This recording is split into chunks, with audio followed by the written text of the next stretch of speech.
Cette semaine, nous avons la semaine de la famille.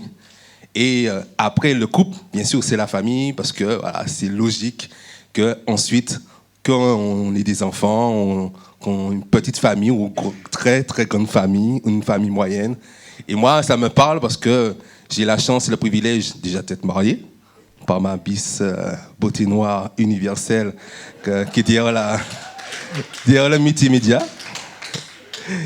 Et j'ai la chance, le privilège aussi d'avoir des merveilleux enfants et qui sont très actifs et qui sont, voilà, très beaux enfants par la grâce de Dieu. Un beau couple de beaux enfants. Que demander de plus? Merci Seigneur. Et par rapport à cela, c'est vrai qu'on voit de la Bible, déjà de la société, le fondement, c'est vraiment la famille. La famille de la société est créée par la famille. Déjà, Adam et Ève, ça a commencé par le couple. Ensuite, il y a une famille. On voit ensuite Noé, quand on a demandé le déluge, il est parti avec sa famille. Sachant que Noé avait 600 ans, il a eu, je pense, ses enfants, ses petits-enfants, ses arrière-petits-enfants avec lui pour entrer dans le bateau. Alors, c'était une très grande famille. Et ensuite, le Seigneur a dit d'amener des couples d'animaux. C'est que le Seigneur voulait encore continuer aussi que même les animaux puissent avoir une famille. Alors, le Seigneur est vraiment pour la famille, il bénit la famille, il est totalement pour ça. Et ensuite, on voit aussi notre exemple par excellence, Jésus, qui est né dans une famille. Il a voulu montrer que la famille, c'est très important. Ce cadre-là, un cadre qui protège, un cadre qui encadre un jeune, qu'un enfant, et qui fait du bien à des parents. On va aller dans la parole du Seigneur sur un passage que vous connaissez tous, Éphésiens 6, verset 1. Enfants, obéissez à vos parents selon le Seigneur, car cela est juste. Honore ton père et ta mère, afin que tu sois heureux et que tu vives longtemps sur terre. Et vous, pères, n'irritez pas vos enfants, mais élevez-les en les corrigeant et en les instruisant selon le Seigneur. Ce passage qu'on connaît beaucoup, on l'a entendu, même quand tu es petit, je pense que nos parents ont dû nous dire ces choses-là. Et on va commencer déjà par rapport aux enfants. C'est vrai que, comme le Seigneur le dit, obéissez à vos parents et honorez nos parents. Et souvent, ça va être compliqué parce que, surtout aux Antilles, souvent, voilà, il y a des difficultés, soit le père ou la mère est démissionnaire. On voit aussi par rapport aux insultes que les parents, les violences qui peuvent se faire au milieu de la famille, et les enfants peuvent vraiment être déchirés. Et à ce moment, on peut vraiment être voir comme si on n'a plus de parents, on n'honore plus nos pères. Pour nous, c'est pas une importance de nourrir nos parents. Parce qu'on voit que devant nous, on ne voit pas des modèles, on ne voit pas des gens qui nous protègent, on ne voit pas des gens qui nous aident. Et même jusqu'à grand, parce que sachant qu'on est enfant jusqu'à la mort de nos parents. Et des moments, quand on devient même nous, adultes, on n'arrive pas à honorer nos enfants. Nos parents, on veut le dire.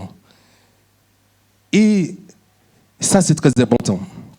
Il faut vraiment qu'on puisse commencer à travailler sur ces choses-là.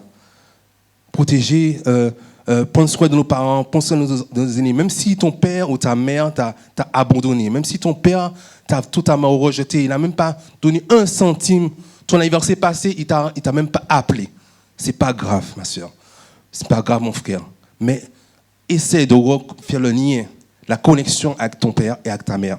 Je me rappelle que papa, j'ai eu la chance aussi d'être né dans une famille nombreuse. On était 7. Et quand au début de l'adolescence, vers 11-12 ans, mon père a divorcé avec ma mère. Ma mère a toujours nous a appuyé sur le respect de notre père.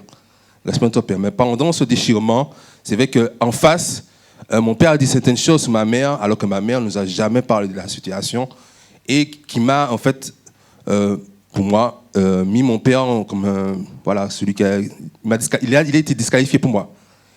Et ensuite, malheureusement, il a une mauvaise idée de partir en France pour continuer sa carrière. Et vous savez, en ce temps-là, il n'avait pas WhatsApp, on ne pouvait pas appeler comme ça, c'était pas facile. Et sachant qu'on l'appelait, il nous appelait rarement, tous les 3-4 mois. Et vraiment, pour un enfant adolescent qui essaie de se construire, pour moi, c'était vraiment comme s'il m'avait abandonné. Et ça avait de moi un sentiment dans mon cœur. Il dit, bon, voilà, à ce moment-là, quand il parlait, bon, sa parole n'avait plus de poids. Quelques années après, il est sorti en Martinique.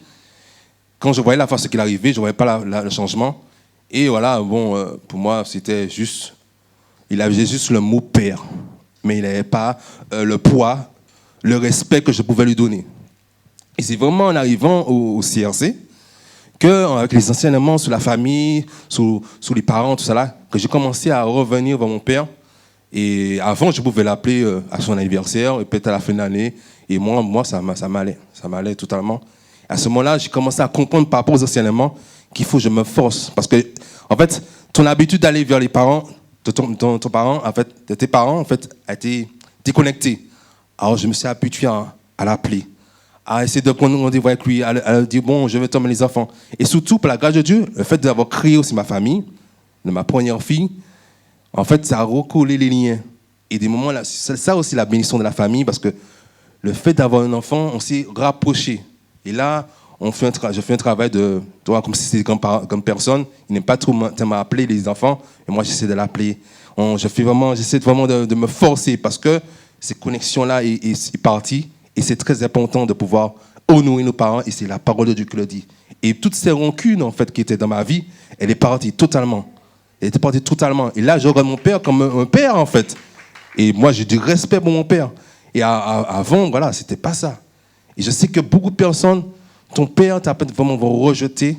Et voilà, il faut revenir pour honorer ton père, pour prendre soin, pour créer le contact, même si c'est pas ton géniteur. C'est pas celle qui t'a mis au monde qui est partie. Même si elle est partie, honore ton père, honore ta mère. C'est très important. Et par rapport aux parents, le Seigneur a dit de prendre soin de nos parents. Alors, juste avant de continuer, par rapport à nous les enfants, souvent, quand on ne prend pas soin, c'est comme si on maudit nos parents. Comme si, tu sais, c'est une malédiction parce qu'on est en forme de... Comment dire ça, on l'appelle géniteur, c'est des paroles de malédiction en fait. Et Dieu dit, quand tu maudis ton père, tu maudis ta mère, en fait, ta lampe va s'éteindre. C'est-à-dire que tu vas mourir très tôt. Et on voit dans la société des moments, des jeunes qui ont rejeté leurs parents, et comment ils sont malades, ils meurent à 20 ans, à 30 ans, à 40 ans. Et voilà, ils ne sont pas dans la joie. Et même aussi, quand ils deviennent parents, c'est terrible. La bénédiction n'est pas là, parce qu'ils n'ont pas honoré son père. Il n'a pas honoré sa mère. Et c'est une promesse de Dieu qui a dit, si tu honores ton père et ta mère, tu vivras longtemps. C'est une promesse que Dieu a dit. Et maintenant, nous devons nos parents, nous devons aussi couper cette blessure, ce lien qui a été créé, le couper. Et pouvoir, quand on a nos enfants, recueillir ce lien d'amour, recueillir les contacts. Des moments où tes parents n'ont pas caressé, n'ont pas fait des câlins, mais fais ce câlin. Fais ce câlin à tes enfants. Parce que les enfants aiment les câlins. Naturellement, ils le font.